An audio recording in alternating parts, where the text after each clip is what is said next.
महाकुंभ मेले के पीछे की कहानी क्या है? कुंभ मेले में जाने से पहले जान लीजिए इसका महत्व। Kumbh Mela 2025 story and significant. पूरे 12 वर्षों के बाद महाकुंभ मेला का आयोजन किया जाता है। महाकुंभ सबसे बड़ा और प्रमुख धार्मिक अनुष्ठान माना जाता है। कुंभ मेले में लाखों करोड़ों की संख्या में श्रद्धालु आते हैं। कहते हैं कि जो भी व्यक्ति कुंभ स्नान कर लेता है उसके सभी पाप मिट जाते हैं। इतना ही नहीं, उसकी सभी मनोकामनाएं भी पूरी होती है।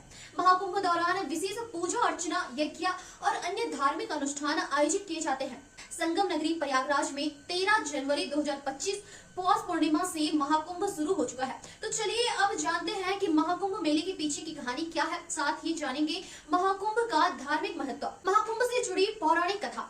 महाकुंभ कथा के अनुसार जब देवताओं और असुरों के बीच समुद्र मंथन हुआ था, तब समुद्र मंथन के दौरान भगवान धन्वंतरी अमृत कुंभ यानी कलश लेकर प्रकट हुए।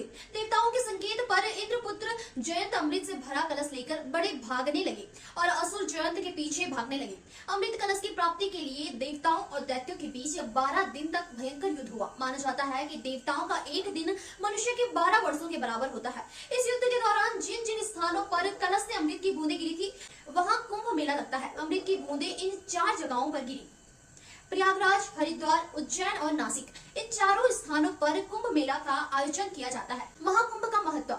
महाकुंभ में स्नान करने से व्यक्ति के सभी पाप धुल जाते हैं। इतना ही नहीं, कुंभ में स्नान करने से मोक्ष की प्राप्ति भी होती है। इसके अलावा कुंभ मेला आध्यात्मिक ज्ञान, सांस्कृतिक आदान प्रदान और सामाजिक समरसता का भी प्रतीक माना जाता है।